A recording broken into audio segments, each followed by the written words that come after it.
Selamat pagi Bapak Ibu Saudara yang dikasihi Tuhan. Kalau Bapak Ibu Saudara seumuran dengan saya pasti ingat September ceria. Masuk bulan September ya ini ya. Lagunya Vina Panduwinata. Tapi sebelum kita lanjutkan kebaktian kita pagi ini, mari kita perhatikan beberapa pengumuman dan warta jemaat. Jemaat peserta acara di gedung gereja mohon tetap menerapkan protokol kesehatan, terutama diimbau untuk mengenakan masker ketika bernyanyi. Yang berikutnya, setelah kebaktian Minggu 3 September ini ada latihan paduan suara guru sekolah minggu. Silakan semua guru sekolah minggu dari kelas asuhan sampai dewasa bisa terlibat atau bisa ikut di dalam latihan tersebut. Berikutnya, KPW Ciracas hari ini bersekutu di rumah Saudara Alban atau Bapak Yuliaris dengan tuan rumah Bapak Sisdiono. Minggu 3 September 2023 jam 4 sore membawa acara Ibu Deborah Bapak Lomuan, pemain musik Saudara Peter, firman Tuhan akan saya sampaikan. Berikutnya, acara ABWU Asian Baptist Women Union semakin mendekat, akan diadakan di Hotel Mercure Jakarta 11 sampai 14 September, artinya minggu depan. Jadi mohon terus dukung dalam doa. Minggu 17 September akan ada promosi sekolah minggu oleh para guru sekolah minggu. Dan selanjutnya di 24 September akan ada apresiasi kenaikan kelas dan kehadiran tertinggi sekolah minggu. Jadi para guru dan murid mohon mempersiapkan diri.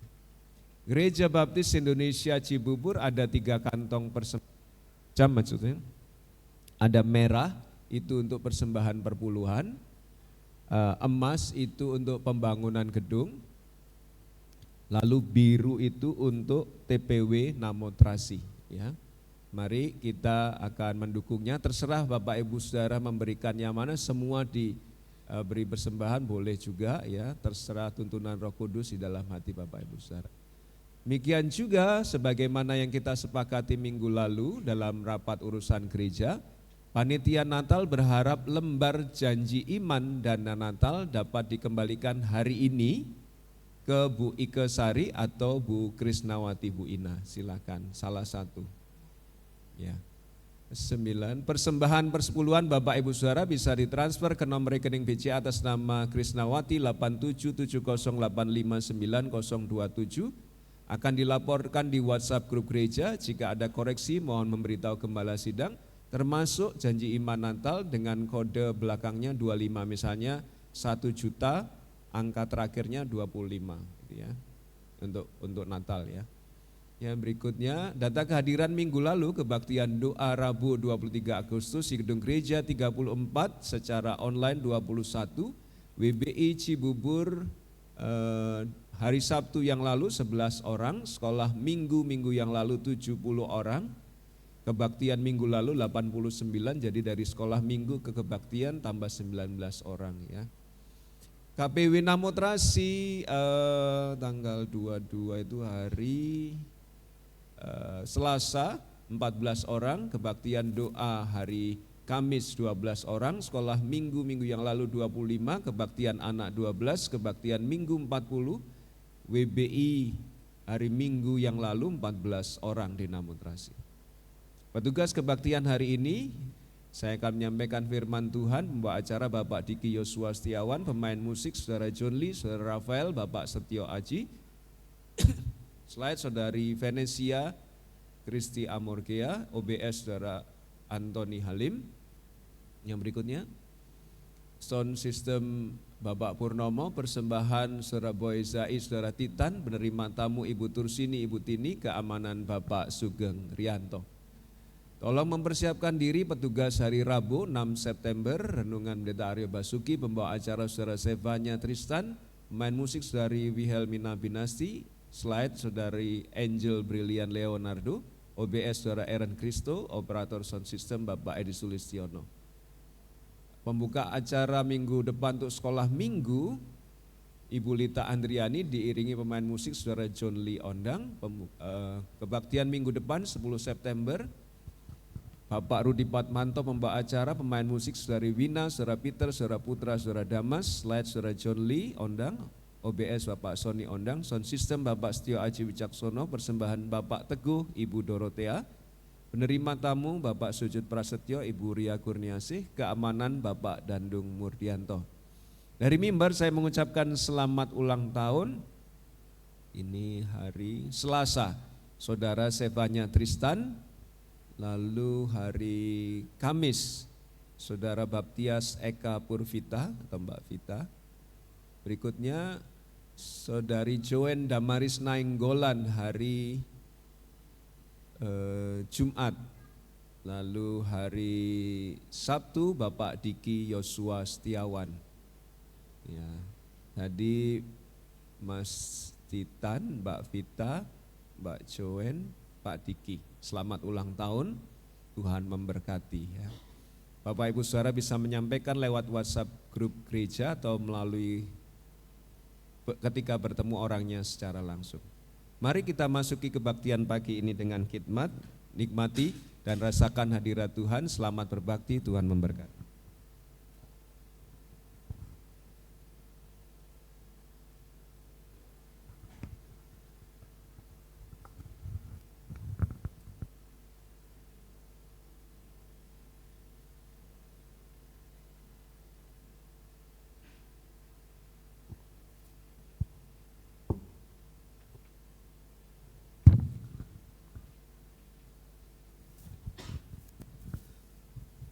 Shalom Bapak Ibu Saudara kalian yang terkasih dalam Tuhan Yesus Kristus. Mari kita siapkan hati dan pikiran kita untuk kita kebaktian di pagi hari ini. Panggilan berbakti diambil dari Mazmur 145 ayat yang ke-1 sampai dengan yang ke-5. Beginilah puji-pujian dari Daud. Aku hendak mengagungkan Engkau ya Allahku, ya Raja, dan aku hendak memuji namamu untuk seterusnya dan selamanya. Setiap hari aku hendak memuji Engkau dan hendak memuliakan namamu untuk seterusnya dan selamanya. Besarlah Tuhan dan sangat terpuji, dan kebesarannya tidak terduga. Angkatan demi angkatan akan memegahkan pekerjaan-pekerjaanmu dan akan memberitakan keperkasaanmu. Semarak kemuliaanmu yang agung dan perbuatan-perbuatanmu yang ajaib akan kunyanyikan. Jemaat dimohon untuk bangkit berdiri, kita akan nyanyikan nyanyian penyembahan Yesus kami puja.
Yesus Tuhan, sembah dan puji penuhi tatamu. Sembah dan puji penuhi tatamu. Sembah dan puji penuhi tatamu. Sembah dan puji penuhi tatamu. Yesus Tuhan adalah Raja. Yesus Tuhan adalah Raja. Yesus Tuhan adalah Raja.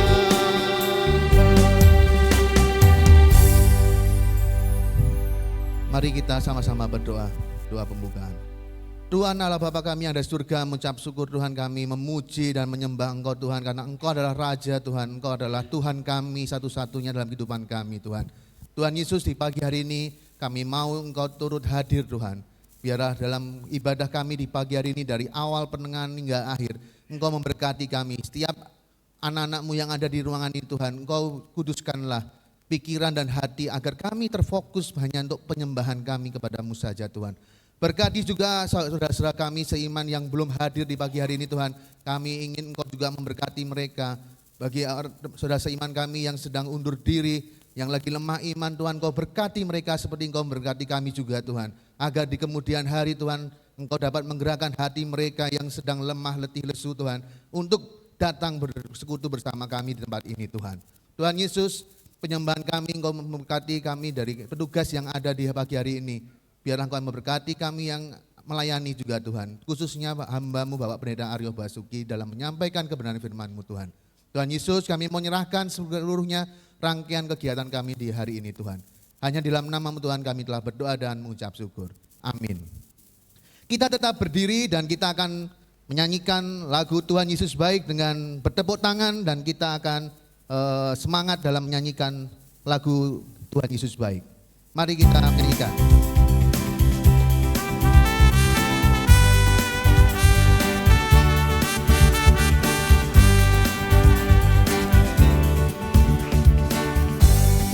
Berkesudahan kasih setia-Mu Tuhan, selalu baru rahmat-Mu bagiku. Hari berganti hari, tetap kulihat kasih-Mu, tak pernah berakhir di hidupku. Tuhan Yesus baik. Tuhan Yesus baik, sungguh amat baik, untuk selama-lamanya. Tuhan Yesus baik, Tuhan Yesus baik. Tuhan Yesus baik, sungguh amat baik, untuk selama-lamanya. Tuhan Yesus baik. Kita akan nyanyikan sekali lagi. Tiada berkesudahan kasih setia-Mu Tuhan, selalu baru rahmat-Mu bagiku. Hari berganti hari, tetap kulihat kasih-Mu, tak pernah berakhir di hidupku. Tuhan Yesus baik, dengan semangat kita menyanyikan. Tuhan Yesus baik, sungguh amat baik, untuk selama-lamanya. Tuhan Yesus baik, Tuhan Yesus baik, sungguh amat baik, untuk selama-lamanya. Tuhan Yesus baik, sungguh amat baik. Tuhan Yesus baik, sungguh amat baik, untuk selama-lamanya. Yesus baik. Tuhan Yesus baik, sungguh amat baik, untuk selama-lamanya. Tuhan Yesus baik. Jemaat dipersilakan duduk kembali. Sungguh mengucap syukur kita karena kita memiliki Tuhan kita, yaitu Tuhan Yesus yang sungguh baik dalam kehidupan kita. Mari kita membaca Alkitab kita. Bagi yang membawa Alkitab bisa membuka, bagi yang tidak membawa bisa menyimak di depan di slide proyektor yang sudah disiapkan oleh petugas. Kita akan membuka Alkitab kita di Yohanes 7. Di Yohanes 7 ayat 25 sampai dengan ayat yang ke-36. Saya akan baca ayat yang ganjil dan Bapak Ibu Saudara sekalian berikut dengan singer yang akan membacakan ayat yang genap. Beginilah firman Tuhan. Ayat 25. Beberapa orang Yerusalem berkata, bukankah dia ini yang mereka mau bunuh? Dan lihatlah, ia berbicara dengan leluasa dan mereka tidak mengatakan apa-apa kepadanya. Mungkinkah pemimpin kita benar-benar sudah tahu bahwa ia adalah Kristus? Tetapi tentang orang ini kita tahu dari mana asalnya, tetapi bila mana Kristus datang, tidak ada seorang pun yang tahu dari mana asalnya. Waktu Yesus mengajar di Bait Allah, ia berseru, "Memang aku kenal kamu, dan kamu tahu dari mana asalku. Namun aku datang bukan atas kehendakku sendiri, tetapi diutus oleh Dia yang benar, yang tidak kamu kenal." Aku kenal dia, sebab aku datang dari dia dan dialah yang mengutus aku.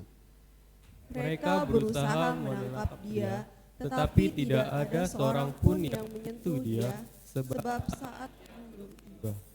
Tetapi di antara orang banyak itu ada banyak yang percaya kepadanya dan mereka berkata, apabila Kristus datang, mungkinkah ia akan mengadakan lebih banyak mukjizat daripada yang telah diadakan oleh dia ini? Orang-orang Farisi mendengar orang banyak membisikkan hal-hal yang mengenai dia, dan karena itu imam-imam kepala dan orang-orang Farisi menyuruh penjaga-penjaga Bait Allah untuk menangkapnya. Maka kata Yesus, tinggal sedikit waktu saja aku ada bersama kamu, dan sesudah itu aku akan pergi kepada dia yang aku. Kamu akan mencari aku, tetapi tidak ada bertemu dengan aku, sebab kamu tidak dapat datang ke tempat di mana aku berada. Orang-orang Yahudi itu berkata seorang kepada yang lain, kemanakah ia akan pergi, sehingga kita tidak dapat bertemu dengan dia? Adakah maksudnya untuk pergi kepada mereka yang tinggal di perantauan, di antara orang Yunani, untuk mengajar orang Yunani? Apa maksud perkataan yang diucapkannya ini? Kamu akan mencari aku, tetapi kamu tidak akan bertemu dengan aku, dan kamu tidak dapat datang ke tempat ini aku berada. Amin. Kita akan melanjutkan menyanyikan lagu nyanyian kesaksian iman dari NP 33, Mulia Namamu Tuhan. Kita akan nyanyikan semua ayat.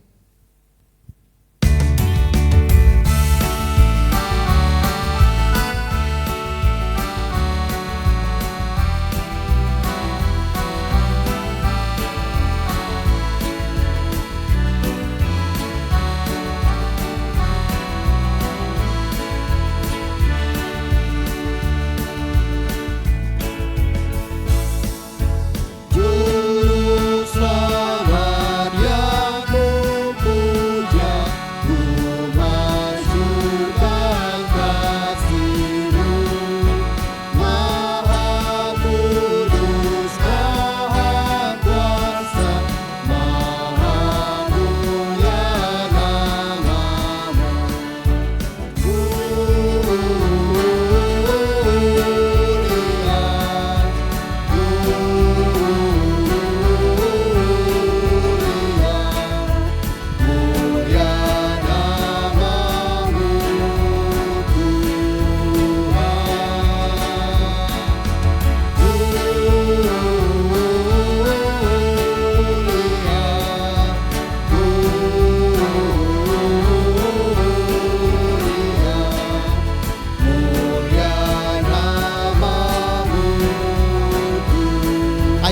kedua kaum pria. Dan kekal sepanjang masa menebus junjunganku. Para suci tiap bangsa kan memuji nama Bersama-sama. mulia, mulia, mulia namamu Tuhan.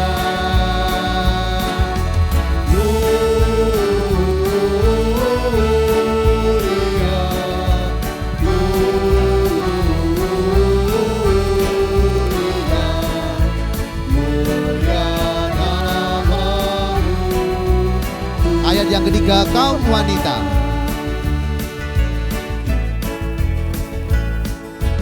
Dari tanah yang surgawi sampai salib Golgota, rela Kau turun dan mati bagi orang Bersama-sama.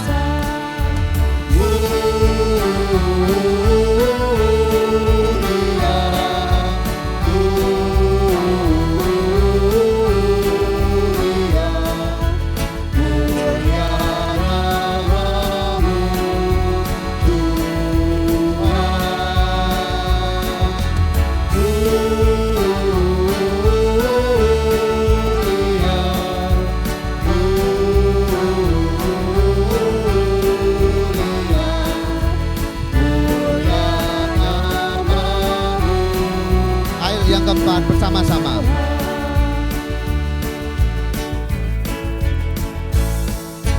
Ya Tuhan Juru Selamatku, datang bersemayamlah.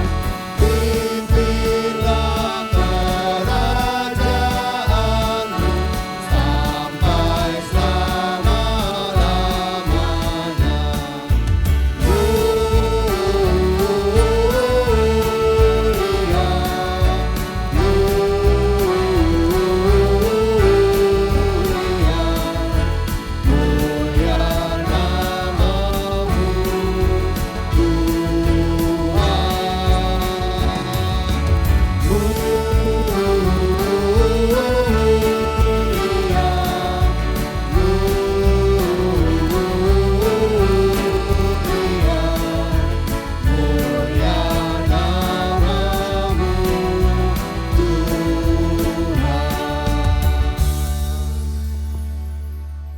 Tiba saatnya kita akan memberi persembahan dan persepuluhan. Tapi sebelumnya untuk mendasari persembahan dan persepuluhan kita di pagi hari ini diambil dari seruan memberi Maleakhi 3 ayat yang 10. Beginilah firman Tuhan. Bawalah seluruh persembahan persepuluhan itu ke dalam rumah perbendaharaan, supaya ada persediaan makanan di rumahku, dan ujilah aku, firman Tuhan semesta alam. Apakah aku tidak membukakan bagimu tingkap-tingkap langit dan mencurahkan berkat kepadamu sampai berkelimpahan? Kepada yang bertugas, Mas Boy dan Mas Titan, mohon membantu dalam persembahan dan persepuluhan pembagikan. Mas Boy bisa bantu dalam berdoa. Mari kita bersatu di dalam doa. Tuhan Allah Bapa kami yang bertata di dalam kerajaan surga, kami mengucap syukur Tuhan pada pagi hari ini, di mana anak-anak-Mu kami telah berkumpul bersama untuk memuji dan memuliakan nama-Mu. Dan pada saat ini Tuhan, kami akan berterima kasih dan mengucap syukur kepada Engkau Tuhan atas curah berkat yang telah Tuhan berikan kepada kami, sehingga pada saat ini kami akan mengambilkan sebagian berkat yang telah kami terima melalui persembahan dan persepuluhan kami. Berkati Tuhan setiap tangan yang akan memberikan persembahan maupun persepuluhan. Di dalam nama Tuhan kami Yesus Kristus, kami berdoa dan mengucap syukur. Haleluya. Amin. Terima kasih Mas Boy. Selagi persembahan dan persepuluhan diedarkan, Mari kita akan menyanyikan lagu persembahan dan persiapan firman Tuhan dari NP 125, Yesus Kristus Anak Allah.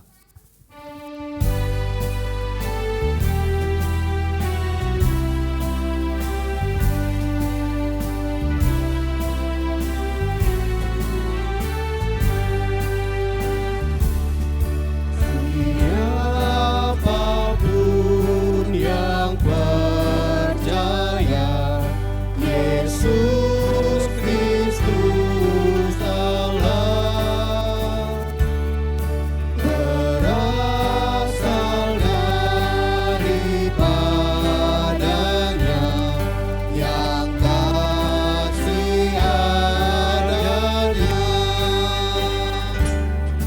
Tetaplah kasih padanya, turuti hukumnya,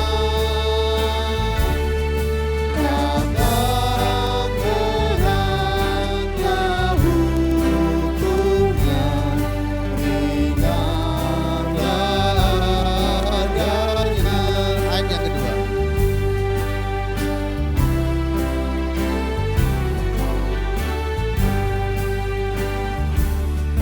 Ya Yesus Kristus namanya, utusan yang besar,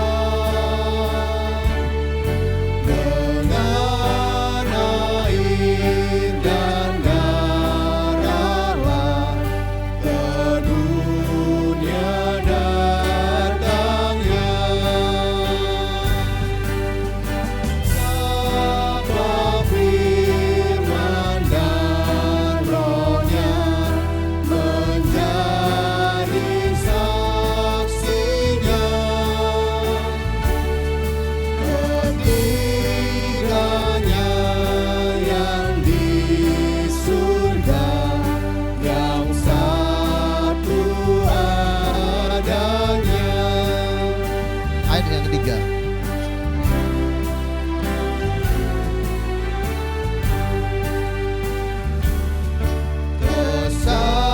Kesaksian manusia dapatlah diterima, tentu lebih besar pula kesaksian Allah. Jemaat baik berdiri, Pak Pendeta Aryo, Mbak Suki, waktu dan tempat silakan. Kurnianya di dalam anaknya, siapa mempunyainya kan hidup selamanya. Mari kita berdoa. Inilah yang kami yakini, jika kami memiliki Sang Anak, yaitu Yesus Kristus, maka kami hidup selamanya, mengalami kehidupan kekal. Kami siap mendapat penjelasan dari firman Tuhan tentang Yesus Kristus, maka tolonglah hati, pikiran, seluruh keberadaan kami, sehingga semua di dalam kendali kuasa Tuhan untuk kami menikmati berkat firman Tuhan seutuhnya.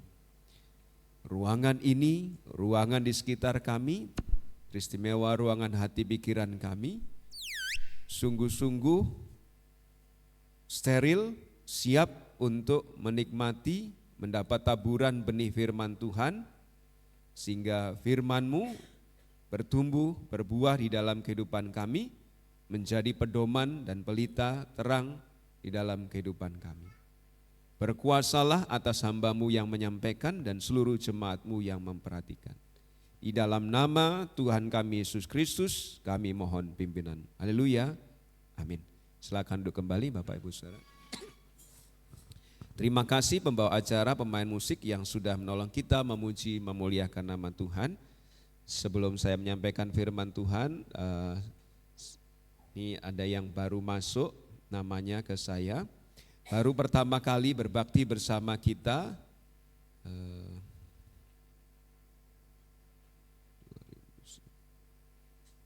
Ini Saudara Matthew Benjamin Cedric Ginting. Boleh berdiri sejenak? Oke, terima kasih. Saudara Emily Gladys Ginting. Terima kasih. Silakan duduk kembali. Ini kalau nggak salah masih ada hubungan famili dengan keluarga Pak Sigit Opahadi ya. Nah, sehingga di sini alamatnya Cibubur 173, berarti dekat sini ya. Terima kasih boleh bersama-sama berbakti bersama kita. Kiranya di lain kesempatan bisa berbakti kembali bersama kita. Kalau Ginting ini orang Karo ya. Oh, ya. Kebetulan waktu di Namotrasi kemarin kita banyak ketemu Ginting, Sembiring, Sitepu ya. September ini direncanakan kunjungan ke Namotrasi lagi. Bapak Ibu Saudara yang mau ngasih sangu panitia PI boleh ya. Karena rencananya akan lebih lama di sana supaya bisa memberkati lebih banyak. Mari kita bersama-sama memperhatikan kebenaran firman Tuhan. Bapak Ibu Saudara mungkin pernah dengar kalimat ini. Ada banyak jalan menuju Roma, bukan Roma Irama ya. Ada ke Roma Irama itu mungkin ada banyak perempuan menuju Roma Irama. Ini ada banyak jalan menuju Roma. Ya, konsep ini oke-oke saja kalau diterapkan pada bisnis, pada mencari jalan keluar soal matematika, boleh saja ya. Slide berikutnya.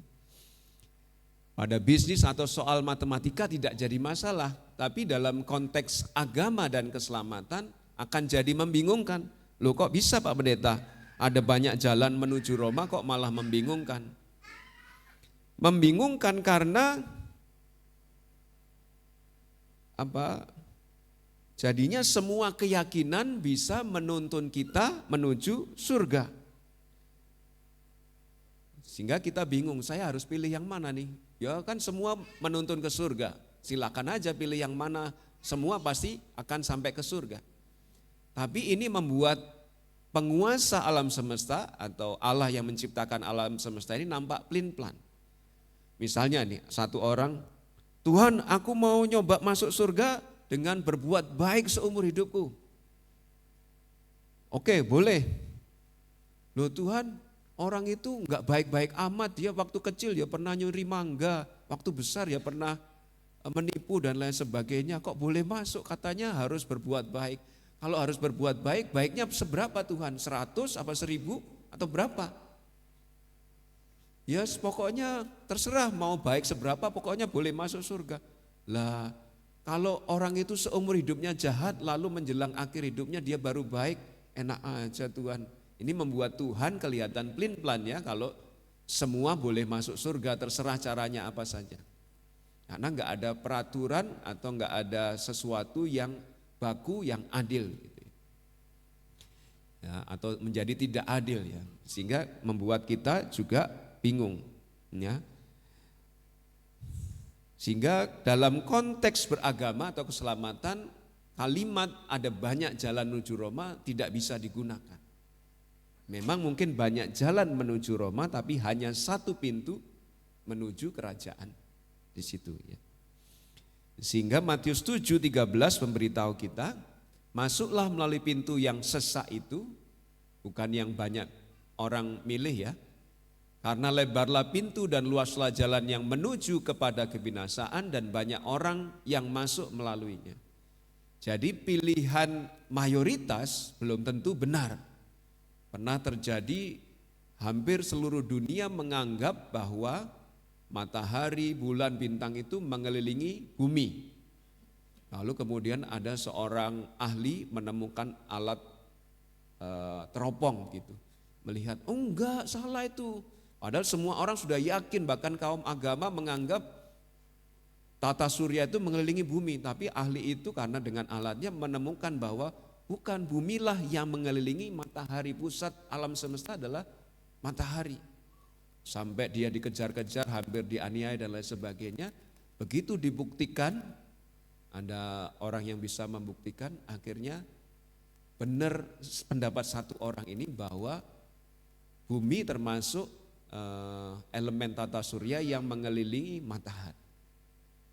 Jadi pendapat mayoritas belum tentu benar. Demikian juga kata Matius 7:13. Banyak yang milih pintu yang lebar tapi sesungguhnya itu menuju kebinasaan. Jadi kalau Bapak Ibu Saudara berkaitan dengan keselamatan bukan milih yang mayoritas ya, tapi milih yang benar. Dalam teks yang sudah kita baca tadi ya, ada beberapa kelompok yang disebutkan oleh Yohanes si penulis Injil ini. Dan kelompok-kelompok itu bingung, ada kelompok orang Yahudi di ayat 1, 11, 13, 15, 35. Itu para pemimpin agama Yahudi termasuk dalamnya orang Farisi, imam kepala, orang Saduki.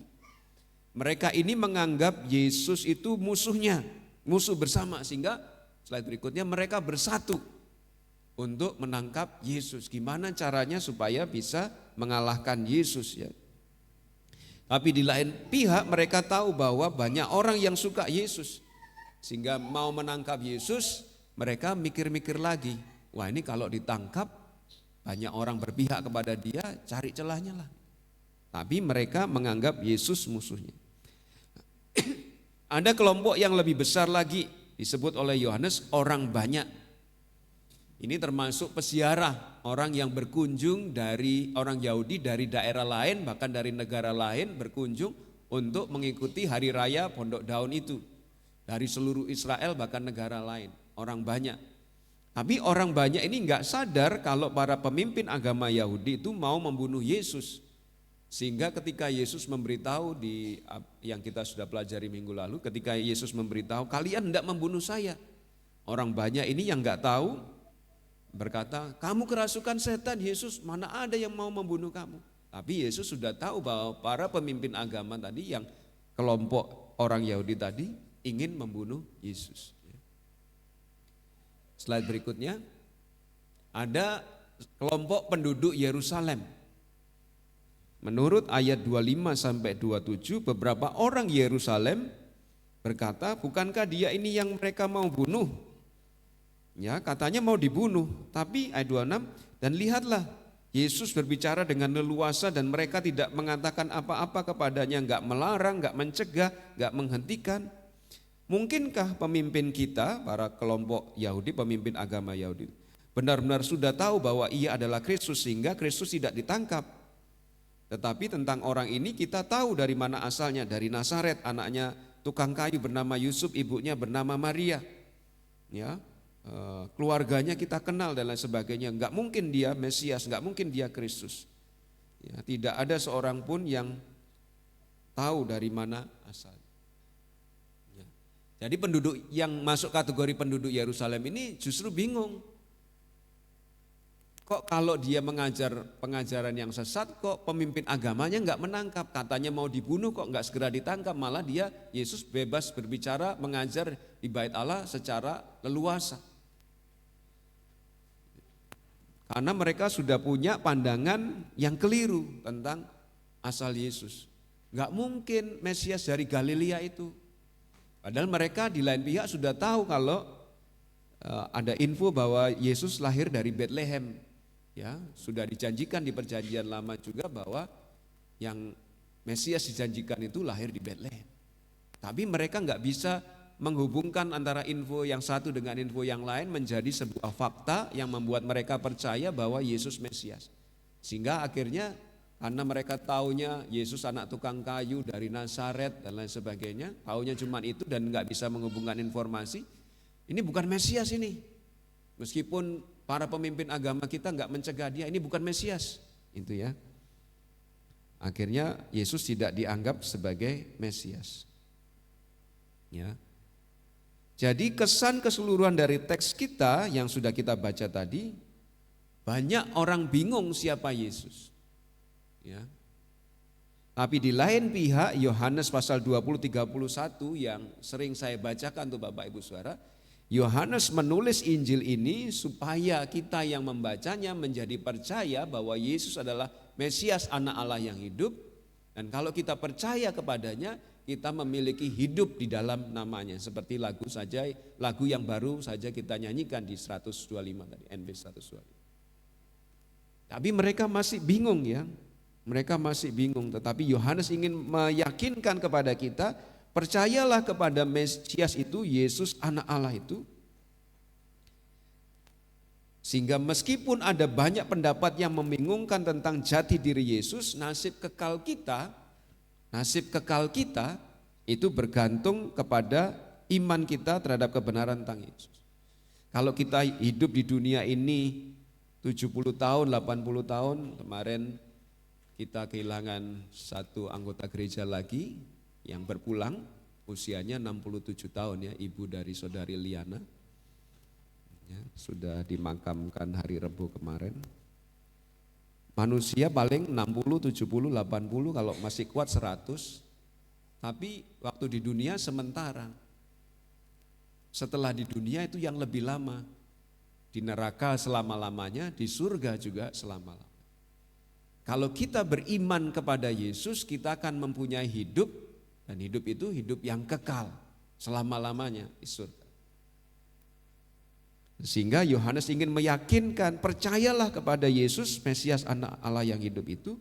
Dan lagi Kisah Para Rasul 4:12 juga mengingatkan kita, dan keselamatan tidak ada di dalam siapapun juga selain di dalam Dia ini menunjuk Yesus, sebab di bawah kolong langit ini tidak ada nama lain. Nama Aryo Basuki tidak menyelamatkan, nama siapa saja tidak ada yang menyelamatkan kecuali nama Yesus. Tidak ada nama lain diberikan kepada manusia yang olehnya kita dapat diselamatkan. Ini. Dan Yesus juga menegaskan di Yohanes 14 ayat 6. Kata Yesus kepadanya, akulah jalan dan kebenaran dan hidup. Tidak ada seorang pun yang datang kepada Bapa itu di surga posisinya, kalau tidak melalui aku.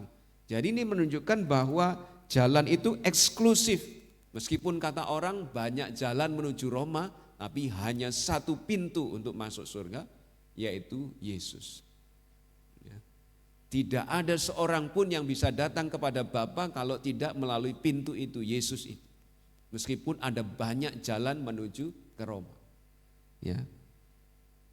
Sehingga pada pagi hari ini kita akan belajar bahwa Yesus adalah Mesias, tapi kita akan melihat juga bahwa ada kebingungan di sekitar peristiwa itu. Ada banyak pendapat membingungkan tentang jati diri Yesus. Mesias itu adalah bahasa Ibrani yang diterjemahkan dalam bahasa Yunani Perjanjian Baru, Kristus. Jadi Mesias dan Kristus itu sama artinya. Artinya pribadi yang diurapi. Menunjuk pada pribadi yang diurapi. Siapa pribadi yang diurapi? Pribadi yang diurapi itu menunjuk pada 3 jabatan. Imam, sebelum menjadi imam itu diurapi, itu mewakili umat untuk menghadap Allah. Yesus adalah imam, tapi yang dibawa bukan kurban binatang. Yesus membawa dirinya sendiri dikurbankan, membawa darahnya sendiri dikorbankan, dan dia hidup suci, tidak ada dosa sama sekali, sehingga kurbannya diterima. Oleh karena itu dia bangkit dari kematian. Itu pribadi pertama yang diurapi. Pribadi kedua yang diurapi, nabi. Sebelum disahkan menjadi nabi, diurapi dulu ya. Itu menyatakan, tugasnya menyatakan Allah kepada umat. Yesus pun demikian, menyatakan keberadaan Allah Bapa kepada umat manusia.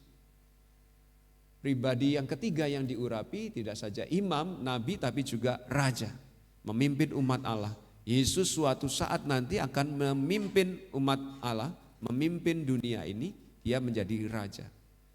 Sehingga dalam konteks itu Yesus adalah Mesias, karena dia imam, nabi, raja. Ya, ketiga-tiganya ada di dalam diri Yesus. Sehingga dia benar-benar Mesias itu. Tapi beberapa penduduk Yerusalem bertanya-tanya, benar enggak ini Mesias ya? Dikatakan di ayat 25, beberapa orang Yerusalem berkata, bukankah dia ini yang mereka mau bunuh? Katanya mau dibunuh. Kok enggak jadi? Jangan-jangan ini benar-benar Mesias nih. Ya. Di ayat 26, dan lihatlah ia berbicara dengan leluasa dan mereka tidak mengatakan apa-apa kepadanya, Mungkinkah pemimpin kita benar-benar sudah tahu bahwa ia adalah Kristus atau Mesias? Tapi mereka segera menolak ide itu. Slide berikutnya. Mereka segera menolak ide itu. Karena dalam konsep mereka, Mesias yang dijanjikan itu Allah yang akan membebaskan Israel, ya, secara politik. Tapi Yesus kedatangan pertama tidak membebaskan Israel. Dia membebaskan rohani orang Israel dan rohani umat manusia. Baru nanti kedatangan yang kedua, dia akan datang sebagai raja yang akan memulihkan Israel. Ya, di kerajaan 1000 tahun dan juga yang seterusnya. Karena dia memang mewakili keturunan Daud. Karena situasi itu, karena fakta itu bahwa Yesus tidak datang sebagai raja politik yang memulihkan, membebaskan Israel, mereka tidak jadi menerima Yesus sebagai Mesias, apalagi tahu kalau dia anaknya tukang kayu, kita kenal saudaranya, kita tahu bapak ibunya, kita tahu dari mana daerahnya. Nggak mungkin dia Mesias. Sehingga Yesus tidak diakui sebagai Mesias. Orang-orang ini keliru karena ada punya pemahaman bahwa kalau Mesias datang menurut Maleaki, kitab Maleaki, kalau Mesias datang itu kita tidak tahu asalnya. Tapi ini kita kenal dia, orang tuanya kita kenal, saudara-saudaranya kita kenal, profesi bapaknya kita kenal. Slide berikutnya. Ya. Mereka tahu asal usul Yesus sehingga tidak jadi menganggap Yesus Mesias. Padahal di kitab Maleaki diberitahukan, ya, slide berikutnya. Ya.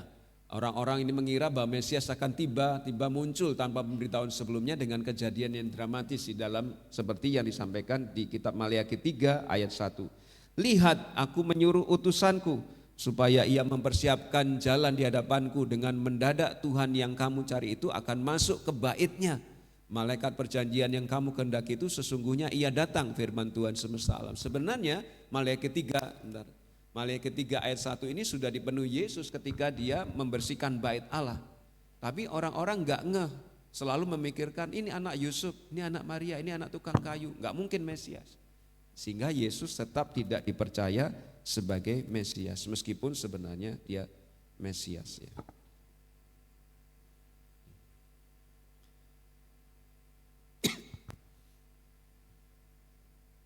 Slide berikutnya.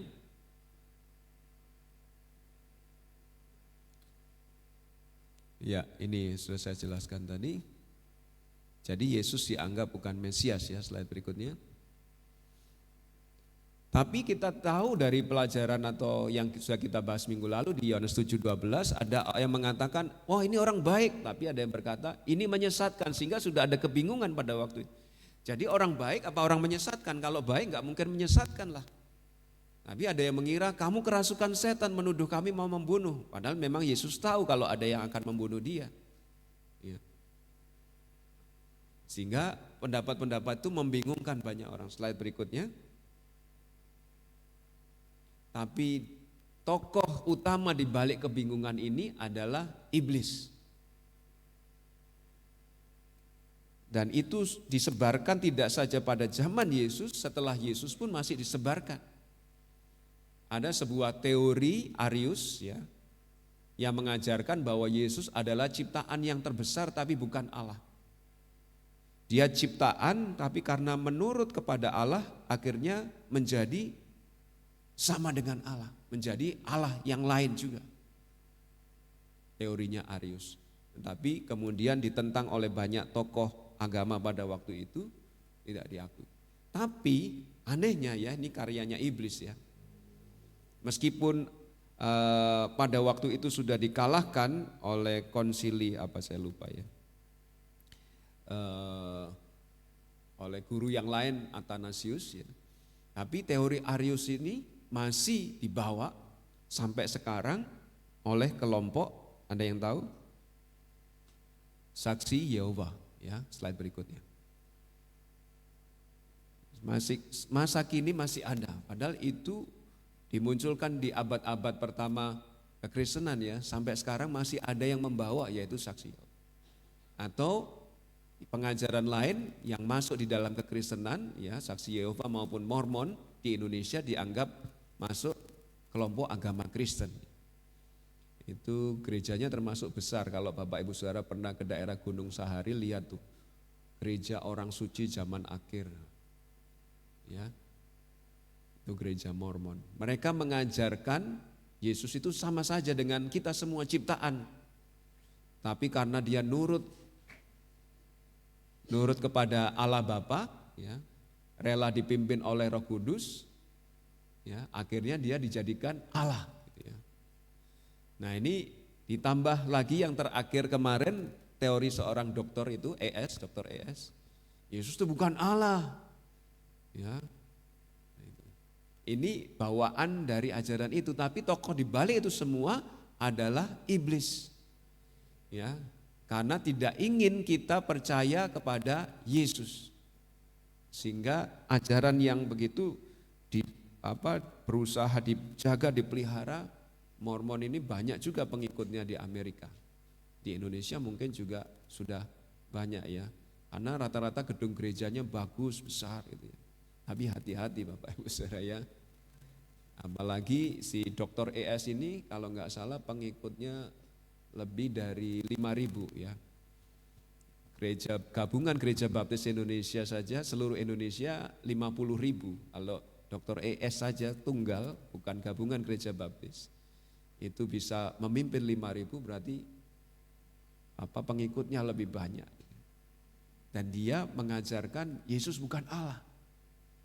Ya. Karena inilah yang sengaja dibawa. Belum lagi ada ajaran lain yang menganggap bahwa mujizat Yesus itu tipuan belaka. Atau itu khayalan murid-muridnya supaya Yesus lebih dikenal. Sehingga akhirnya mereka berusaha supaya Yesus berkurang nilainya. Firman Tuhan diganti nih.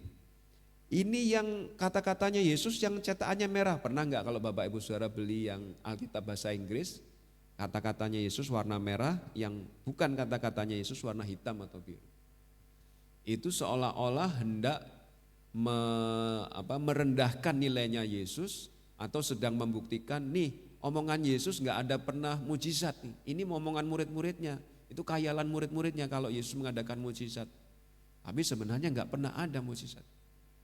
Ya, itu dari teologi liberal. Ya. Tapi berusaha supaya nilai Yesus rendah. Dan kebingungan itu semakin diperluas sehingga orang berusaha gimana caranya Yesus tidak diakui sebagai Tuhan deh. Hanya utusan, hanya manusia biasa. Ya.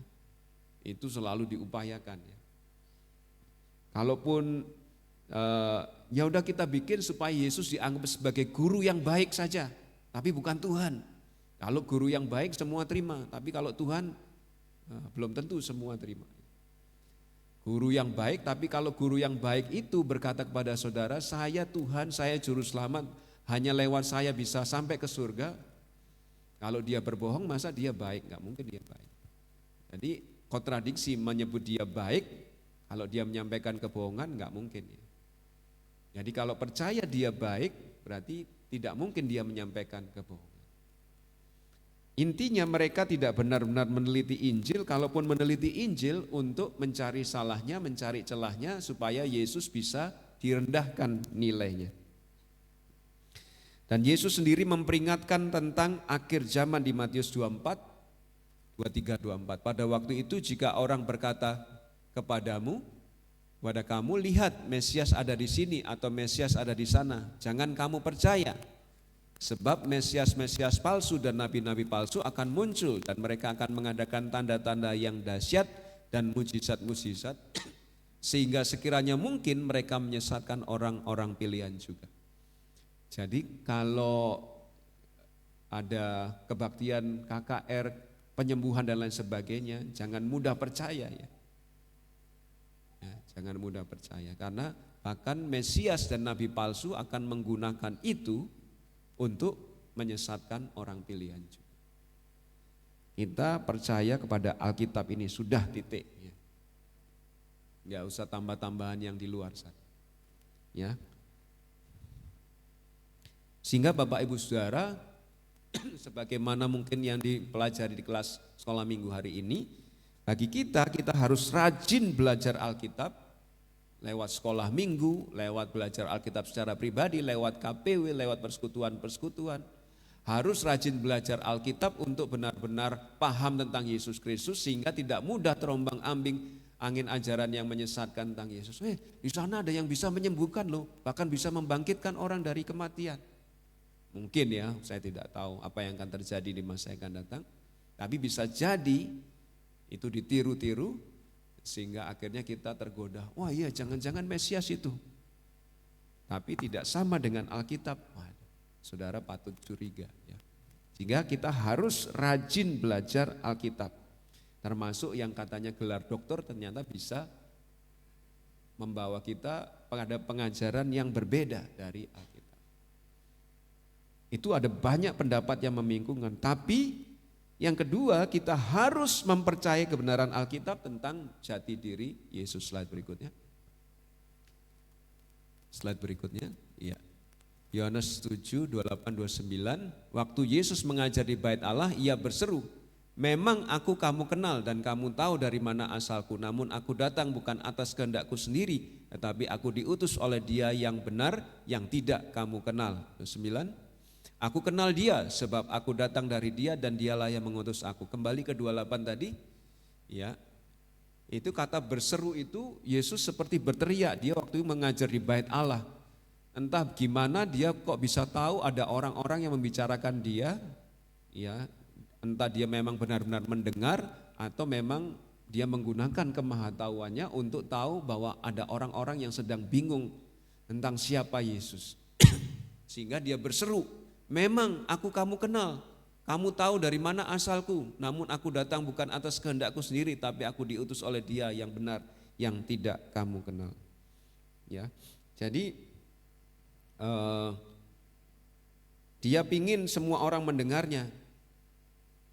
Dan orang Yahudi, para pemimpin Yahudi itu mengira bahwa mereka mengenal Allah, tapi Yesus berkata, kamu tidak kenal Allah, kamu cuma tahu permukaan saja, kamu tahu secara dangkal, aku dari Nazaret, aku anaknya Yusuf, saudara-saudaraku ini dan itu dan sebagainya. Tapi kamu enggak benar-benar kenal aku, ya.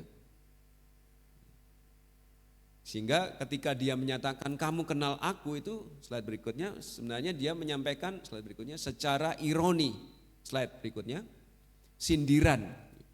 Kamu mengira kamu kenal aku, oke lah, kamu hanya kenal asalku, namun sebenarnya kalian tidak mengenal aku sama sekali. Terbukti kalian tidak mengenal Allah, tidak percaya ada keilahianku, tidak percaya bahwa aku roti hidup yang dapat memberikan kehidupan kekal kepada kalian. Sehingga sebenarnya Yesus bicara ironi, artinya nyindir. Kamu kenal aku, tapi sebenarnya kamu enggak kenal aku. Kalau kamu kenal aku enggak akan bermaksud membunuhku ya.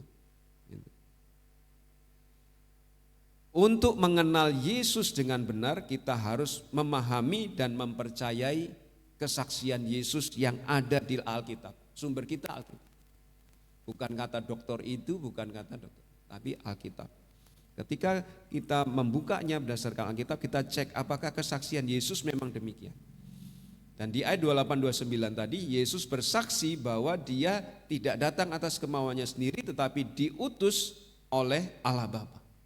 Ya, di ayat 28-29 tadi. Ya. Waktu Yesus mengajar di bait Allah, Ia berseru, memang aku kamu kenal dan kamu tahu dari mana asalku, namun aku datang bukan atas kehendakku sendiri, tapi aku diutus oleh Dia yang benar, yang tidak kamu kenal. Kalau Yesus diutus oleh Allah Bapa, sementara Allah itu adalah Allah yang kekal, berarti Yesus juga pribadi yang kekal, ya. Karena Dia tidak mulai pada saat dilahirkan oleh Maria, tapi Dia sudah ada sebelum itu. Bahkan di Yohanes 8:58, kalau Bapak Ibu Saudara sempat membukanya, di Yohanes pasal 8 ayat 58 Dia berkata, sebelum Abraham ada, aku adalah aku sudah ada. Ya, padahal Abraham sudah meninggal pada waktu Yesus ada. Sebelum Abraham ada kok kamu ada, berarti kamu lebih tua dari Abraham. Oh iya, saya sudah ada sebelum Abraham. Tapi mereka enggak percaya ya. Mereka enggak percaya karena mereka tahu ini anaknya Yusuf tukang kayu, berasal dari Nazaret. Enggak mungkin kamu ada sebelum Abraham. Ya.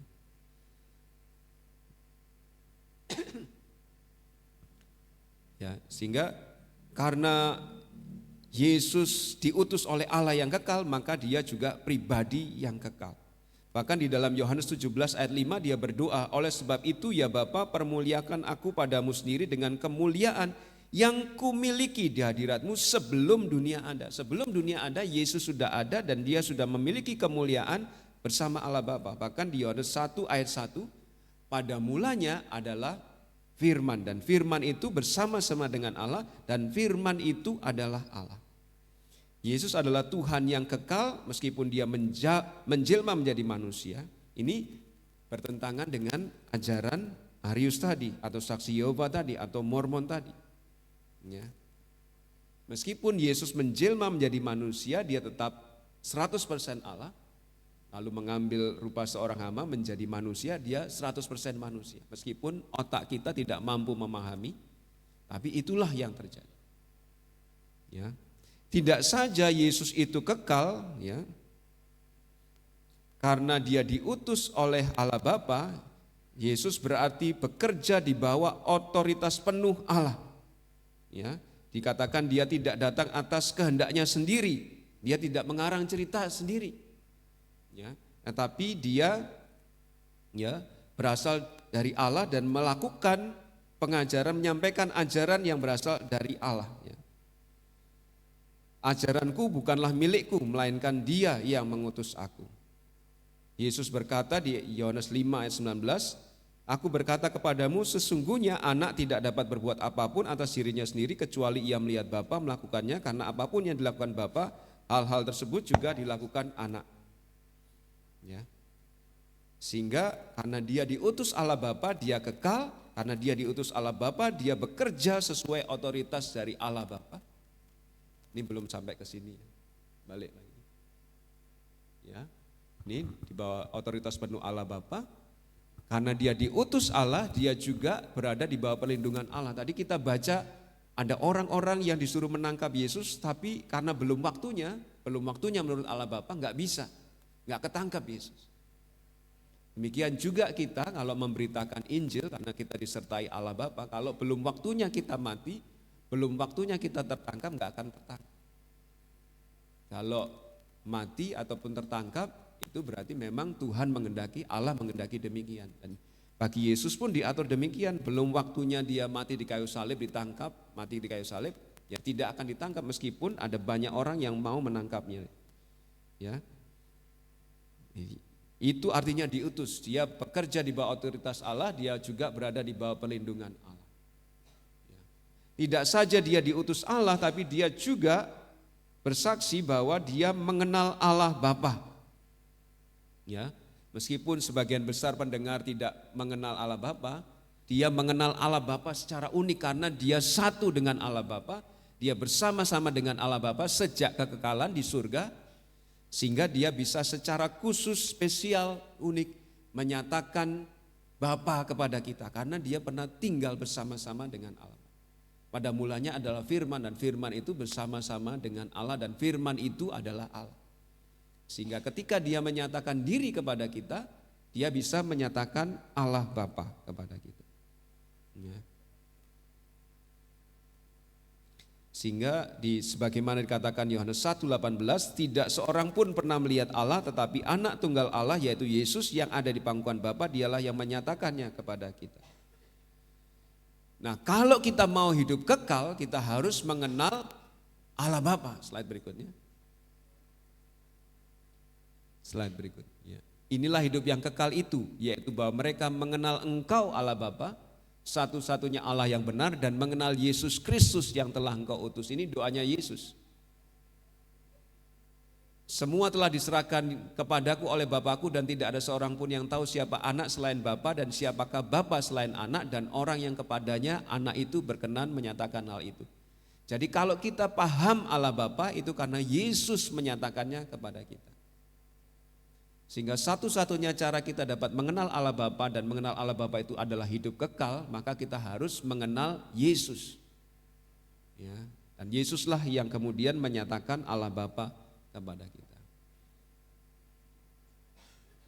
Ini kadang-kadang menjadi pergumulan saya ya, terutama seperti peristiwa minggu ini.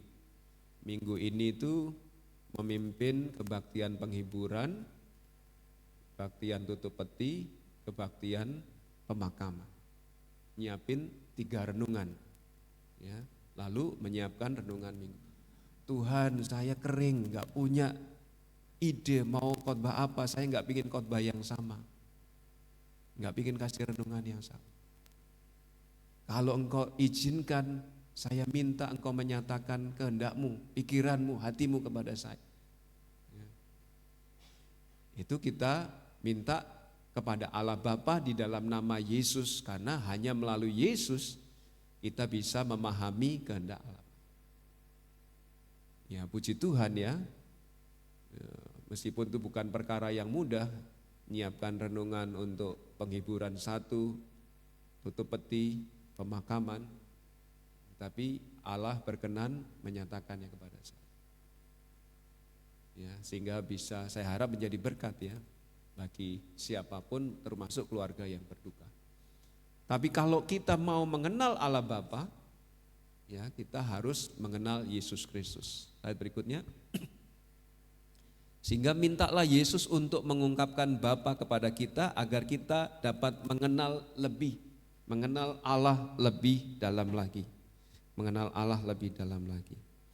Dan inilah yang harus kita banggakan. Yeremia 9, 23, 24. Beginilah firman Tuhan, janganlah orang bijaksana bermegah karena bijaksananya dia. Janganlah orang kuat bermegah karena kuatnya dia. Janganlah orang kaya bermegah karena kayanya dia. Tetapi siapa yang mau bermegah, bangga, bermegahlah karena yang berikut ini, bahwa ia memahami dan mengenal aku, bahwa akulah Tuhan yang menunjukkan kasih setia, keadilan dan kebenaran di bumi. Sungguh semuanya itu kusukai, demikianlah firman Tuhan. Jadi kalau kita mau bangga karena mengenal Allah. Karena di luar pengenalan akan Allah semuanya sia-sia. Slide berikutnya, Paulus pun punya moto yang sama. Aku ingin mengenal dia, itu tujuan hidupku. Ketika Bapak Ibu Saudara membaca menurunkan firman Tuhan, supaya tidak sekedar memenuhi kewajiban saja, wah ini ditugaskan guru saya harus baca. Ya.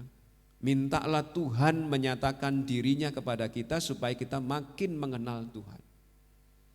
Begitu kita mengenal Tuhan, harusnya kita berubah ya. Suami yang kenal istrinya, suami akan rela berubah supaya menyenangkan istrinya. Istri yang kenal suaminya, istri rela berubah supaya menyenangkan suami. Bahkan teman saja. Saya tahu nih Bapak ini enggak suka makan rendang. Kalau pesan makanan jangan sampai pesan rendang. Nah, kita tahu ya. Untuk teman saja kita tahu karena kita kenal. Kenal membuat kita berubah.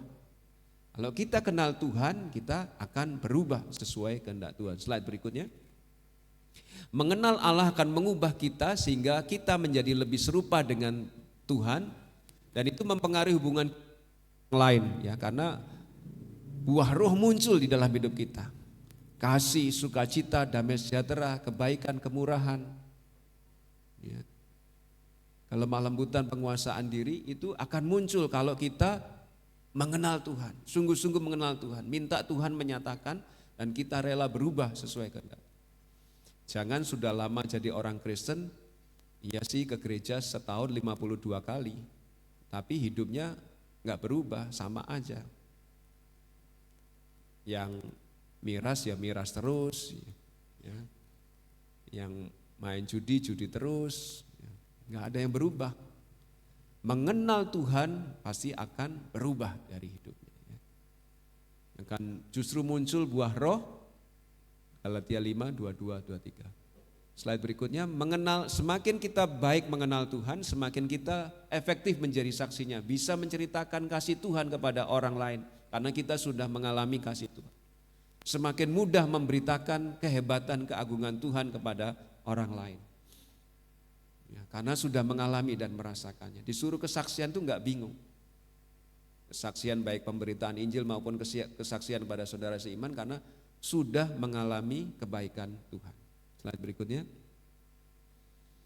Sehingga Bapak Ibu Saudara, walaupun ada banyak pendapat yang membingungkan termasuk pendapat dari seorang dokter tadi, Atau kalau Bapak Ibu Saudara dikelilingi orang baju putih hitam saksi Yehova ya, atau dikelilingi orang Mormon, itu tidak akan membingungkan kita. Yang perlu kita percaya adalah kebenaran tentang Yesus yang kita miliki dari kesaksian Yesus di dalam Alkitab. Kita tidak seperti mereka yang pada waktu orang Farisi yang hidup pada waktu itu dengar kesaksian langsung dari Yesus. Tapi mereka dengar kesaksian langsung, nggak percaya Yesus. Kita kalau tidak mendengar kesaksian langsung tapi mendengar dari Alkitab, membaca dari Alkitab, kita diubahkan, itu kita mengalami kuasa Tuhan di dalam itu. Dia diutus oleh Allah dan dia mengenal Allah secara unik, sehingga kita ketika mengenal Yesus itu seperti mengenal Allah. Ya.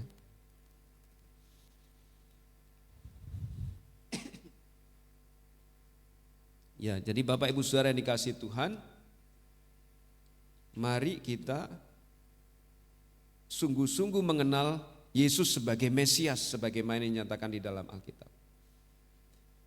Bagian terakhir, ya, nasib kekal kita bergantung kepada keputusan kita ketika masih hidup terhadap Yesus yang adalah Mesias ini. Slide berikutnya. Tetapi di antara orang banyak itu ada banyak yang percaya, meskipun ada yang banyak yang bingung. Ternyata menurut ayat 31 ada banyak yang percaya kepadanya dan mereka berkata, apabila Kristus datang, mungkinkah Kristus atau Mesias itu akan mengadakan lebih banyak mukjizat daripada yang telah dilakukan oleh Yesus ini? Ya, mungkinkah gitu ya. Tapi yang di hadapan mereka sesungguhnya Kristus yang sudah itu. Tapi kita melihat di ayat 31 ada banyak orang mengambil keputusan dan percaya kepada Yesus meskipun ada di sekitarnya banyak yang bingung. Ya, karena mereka paham, kok kayaknya orang ini sudah melakukan banyak mukjizat, kayaknya dia pantas disebut Mesias, cocok disebut Mesias. Meskipun kita tidak punya informasi mana asalnya yang benar, cocok enggak dengan nubuat perjanjian lama dan lain sebagainya. Meskipun pemahaman kita pada awal kita percaya itu levelnya rendah, sederhana. Saya ketika mengambil keputusan percaya Yesus itu umur 11 kalau nggak salah. Saya cuma pingin, Tuhan saya pingin masuk surga. Itu saja alasan saya, nggak paham Yesus itu Allah Tritunggal, nggak paham itu semua. Umur 11 saya cuma paham, saya pingin masuk surga dan hanya Yesus yang bisa menolong, udah itu aja. Saya ambil keputusan percaya Yesus. Berikutnya baru nambah pengetahuannya ya. Sampai sekarang. Ya mungkin ketika kita mengambil keputusan sama seperti orang banyak pada waktu itu, ada banyak yang bingung tapi mereka tak percaya. Sehingga kemudian Tuhan menolong kita ditumbuh kembangkan. Yang penting adalah benar-benar percaya kepada Kristus sebagai Tuhan dan Juru Selamat selagi masih hidup di dunia. Ya. Slide berikutnya. Tuhan membawa sebagian besar untuk percaya kepadanya dari tingkat yang dangkal, kemudian dengan murah hati menolong iman kita bertumbuh semakin memahami jati diri Yesus. Sehingga ada di antara kita yang bisa mengajar orang lain tentang Tritunggal, tentang Yesus Kristus, tapi pada awal kita percaya, pokoknya aku pengen masuk surga dan itu hanya lewat Yesus ya, percaya Yesus sudah deh, cukup. Ya. Nasib kekal kita bergantung pada iman kita kepada Yesus saat kita masih hidup di dunia. Yang penting benar-benar percaya kepada Yesus sebagai Tuhan dan Juru Selamat pas masih hidup di dunia. Enggak bisa keputusannya saat sudah mati. Pak saya doain bapak saya yang sudah mati, biar dia keputusannya berubah di sana. Enggak bisa. Ya. Hanya pas di dunia masih hidup mengambil keputusan. Kalau kesempatan ini dilewatkan, ya mengalami penghakiman yang ngeri itu ya, neraka. Pak saya nunggu nanti kalau umur saya sudah 17 tahun, ya kalau masih hidup. Kan kita nggak tahu kapan kita tamat ya, berakhir. Jadi ngapain nunggu-nunggu, mumpung ada kesempatan ambil keputusan percaya Yesus. Ya. Ponakannya teman saya lulus SMA, diterima di sekolah polisi nasional. Kemudian kemarin saya mendengar berita mati, baru lulus SMA masuk polisi. Katanya ada kakak senior yang menganiaya, tapi lagi berusaha dibuktikan. Famnya Telaum Banua. Masih muda sekarang, Tapi kalau dia sudah percaya Yesus nggak masalah. Kalau belum percaya Yesus, yang muda pun bisa mati. Ya. Kalau sudah mati, mengalami kengerian. Ya. Nggak bisa mengambil keputusan berubah. Tuhan, saya nyoba dulu ya di neraka berapa bulan, nggak ada. Ya, selamanya. Kalau neraka selamanya, surga selamanya. Nggak pindah-pindah, saudara. Nggak lantas, oh nanti kalau saya mendoakan, kalau ada yang mendoakan saya dari bumi, saya bisa pindah. Nah, dari tadinya di neraka bisa pindah ke surga, nggak bisa, saudara, nggak bisa pindah-pindah. Ya, ingat peristiwa Lazarus dan orang kaya itu, Tuhan nggak bisa pindah, nggak mau pindahkan. Ada jurang yang sangat dalam yang memisahkan sehingga tidak bisa pindah-pindah. Jadi keputusannya harus dibuat ketika masih hidup, entah umur berapapun itu. Slide berikutnya. Yohanes 7, 33, 34, Yesus mengatakan pada orang banyak bahwa 33, 34. Maka kata Yesus, tinggal sedikit waktu saja, aku ada bersama kamu dan sesudah itu aku akan pergi kepada Dia yang telah mengutus aku. Kamu akan mencari aku, tetapi tidak akan bertemu dengan aku sebab kamu tidak dapat datang ke tempat di mana aku berada. Orang gak bisa ke surga sendirian ya, tanpa pertolongan Yesus. Sehingga Yesus memberitahu, sedikit waktu lagi, sebentar lagi saya akan kembali. Kalau saya sudah kembali, kamu gak bisa nyusul saya ke sana. Ya. Ya, ini slide berikutnya. Kalau ya orang yang nyusul maksudnya Yesus mau nyusul masuk ke surga ya, nggak bisa melewatkan. Kalau sudah ditawarkan sekarang, saudara nggak ngambil keputusan, lalu saudara meninggal ya sudah, nggak ada kesempatan lagi. Dan para pemimpin Yahudi salah memahami pernyataan Yesus itu sehingga mereka mengejek. Apa maksudnya ini? Apakah dia mau pergi ke daerah orang Israel, orang Yahudi yang ada di negara-negara lain sehingga kita nggak bisa mengunjungi dia, nggak bisa menemui dia. Mereka nggak paham itu. Yesus nggak menanggapi pertanyaan itu dan sudah ditinggalkan gitu aja. Kalau sudah ditinggalkan Yesus nggak mau jelasin, kita bingung sendiri dan berakhir di mana? Sungguh mengerikan kalau dibiarkan Allah dalam kebingungan padahal sudah ada orang yang menjelaskan. Jadi ambillah keputusan saat masih hidup di dunia. Karena sesudah itu, ya, itulah sebabnya ketika kami pelayanan di Lampung, kita kejar nih orang sampai ke ruang ICU, kalau masih bisa telinganya dengar, diajak ngomong percaya Yesus, kita kejar. Mumpung masih hidup, karena setelah mati nggak bisa didoakan untuk pindah tempat. Ya. Tapi kalau masih hidup meskipun di ruang ICU, nanggepin, Bapak mau percaya Yesus, genggam tangan saya. Oh, percaya, genggam tangan saya. Genggam lagi. Oh, benar, bisa komunikasi nih. Kita sampaikan Yesus, berdoa ya, terima Yesus. Itu yang mungkin pernah saya saksikan di ruang ICU, kita doakan terima Yesus. Kemudian berapa hari kemudian dia meninggal. Lalu suatu saat anaknya yang belum percaya Yesus katanya diimpeni bapaknya itu. Saya ngimpi bapak saya, katanya bapak saya sudah tenang bersama Yesus di surga. Padahal anaknya belum percaya Yesus. Akhirnya anaknya ambil keputusan percaya Yesus. Selama masih hidup, orang tua, suami, istri, anak, cucu, kita kejar sampai percaya Yesus ya.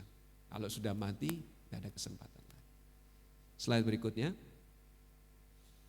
Ada banyak jalan menuju Roma itu akan menimbulkan kebingungan ya.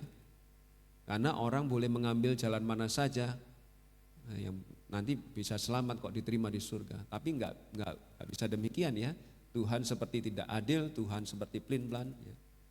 Jadi enggak mungkin seperti itu. Slide berikutnya. Itulah cara yang digunakan iblis supaya orang tidak selamat. Sudah kamu stay. Tetap seperti sekarang saja, enggak usah percaya, pokoknya kamu seperti yang sekarang saja. Toh nanti akan selamat. Itu cara dipakai iblis ya. Karena dia ingin ada banyak yang ikut menjadi bagian dari kelompoknya tinggal di neraka. Slide berikutnya. Sungguh tragis jika Yesus sudah menjelaskan jati dirinya tapi kita menolak kesaksian. Nunggu deh Pak Pendeta. Nanti kalau umur saya sudah begini begitu. Nunggu apa lagi? Percaya apa enggak, itu aja deh.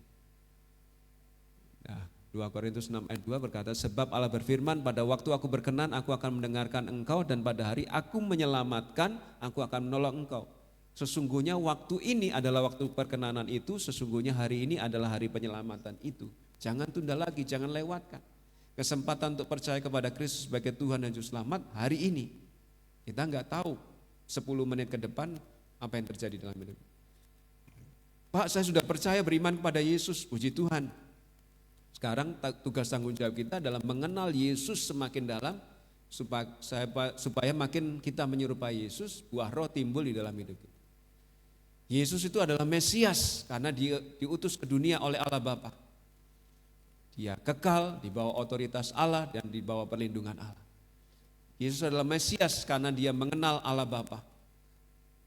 Allah, Yesus yang telah diutus Allah itu ukuran hidup kekal. Jadi kalau mau menikmati hidup kekal harus mengenal Allah dan mengenal Yesus yang telah diutus Allah. Ya, itu tugas tanggung jawab. Kalau kita sudah percaya Yesus, tugas tanggung jawab kita adalah hidup bagi Yesus. Amin. Mari kita berdoa. Bapa yang baik, Bapa yang penuh kasih, hamba-Mu terbatas di dalam menyampaikan firman Tuhan. Kemampuan kami memahami firman-Mu juga terbatas, tetapi kuasa Roh Kudus-Mu sanggup membuat apa yang tidak mudah dipahami menjadi dapat kami mengerti dengan iman. Bukan karena kami pandai, tapi karena kuasa-Mu yang hebat.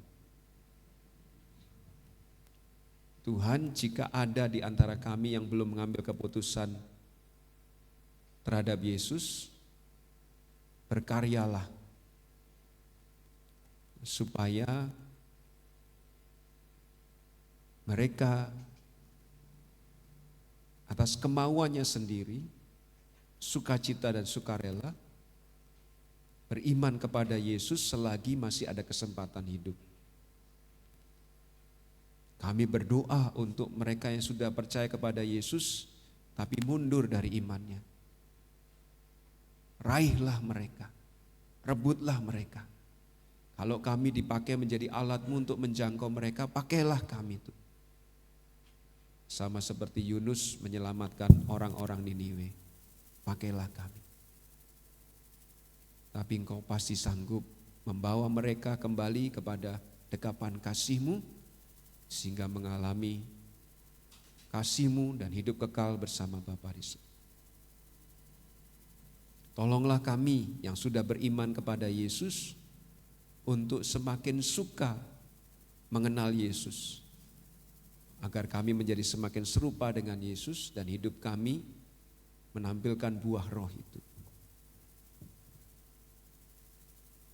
Kalau kami masih hidup sebagai orang Kristen, tolonglah hidup kami menyenangkan Tuhan. Tolonglah hidup kami makin mengenal Tuhan. Terima kasih ya Bapa di surga, terpujilah Engkau atas firman-Mu. Di dalam nama Yesus kami bersyukur dan berdoa. Haleluya, amin. Jika ada yang mengambil keputusan, selama lagu dinyanyikan, silakan maju ke depan, berjabat tangan dengan saya, dan menyatakan keputusan Bapak Ibu Saudara. Kita akan menyanyikan lagu Ku Hidup Bagimu 2 kali. Saya undang Bapak Ibu Saudara bangkit berdiri.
hidup bagimu, mataku tetap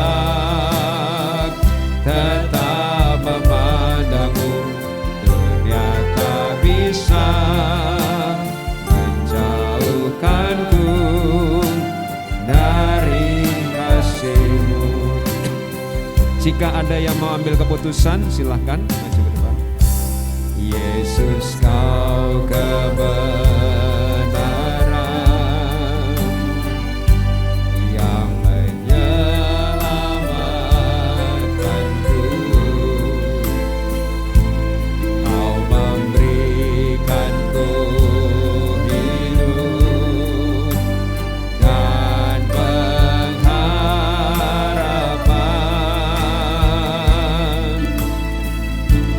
Ku ikut kehendak-Mu, anugerah-Mu. Ku nyatakan janjiku kepadamu.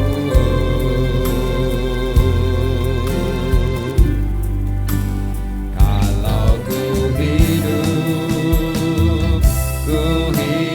bagimu, hatiku tetap menyembah-Mu. Dunia tak bisa menjauhkanku dari kasih-Mu. Selama ku hidup bagimu, mataku tetap memandangmu. Dunia tak bisa menjauhkanku dari kasih-Mu.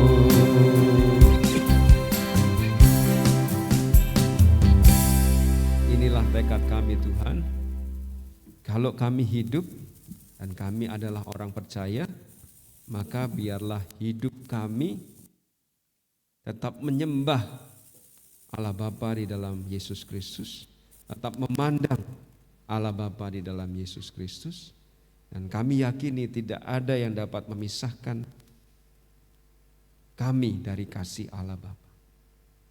Terima kasih Engkau telah menyelamatkan kami. Terima kasih telah memimpin acara kebaktian ini dari awal, pertengahan hingga akhir. Sekarang kami akan melanjutkan aktivitas kami, pulang ke rumah kami masing-masing, dan tuntunlah langkah kami, supaya di dalam segala sesuatu kami menyenangkan hati Tuhan, dengan perkataan kami, dengan pikiran kami, dengan perbuatan kami menyenangkan hati Tuhan. Berkatilah jemaat-Mu satu persatu, baik yang dewasa maupun yang anak-anak, baik yang pria maupun wanita. Berkatilah dalam pergumulan pribadinya, Tuhan hadir. Di dalam usaha pekerjaan karirnya, Tuhan hadir, memberkati, memberi rejeki, sehingga cukup untuk kehidupan sehari-hari, bahkan untuk merencanakan masa depan dan mendukung pekerjaan Tuhan. Berkati di dalam kehidupan keluarga rumah tangganya supaya harmonis, saling memahami, saling mengampuni, rukun antara orang tua, anak, suami istri, saudara bersaudara, sehingga kasih Kristus dirasakan tidak saja oleh keluarga mereka, tetapi juga oleh orang-orang sekitarnya, dan membawa orang untuk mengenal Yesus. Berkati yang sedang sakit, pulihkan, sembuhkan. Berkati yang sedang dalam masalah, Tuhan memberi solusi jalan keluar. Lebih dari semuanya itu, Tuhan mampukan kami untuk mengasihi Tuhan lebih sungguh lagi, dan hidup kami menjadi berkat bagi sesama kami.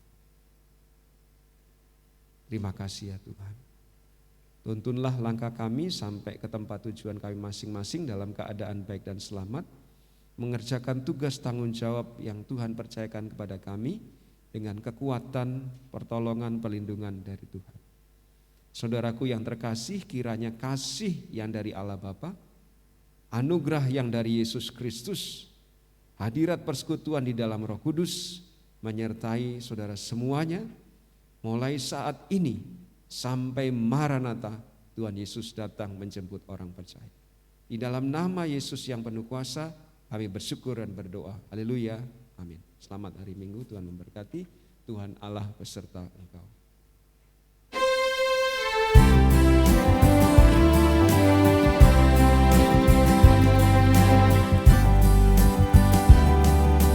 Tuhan Allah beserta engkau sampai bertemu kembali. Kasih Kristus mengawali. Tuhan Allah beserta engkau sampai bertemu sampai nanti kita bertemu, sampai bertemu. Tuhan Allah beserta engkau. Selamat siang, selamat hari Minggu, Tuhan memberkati. Silakan bersaat teduh.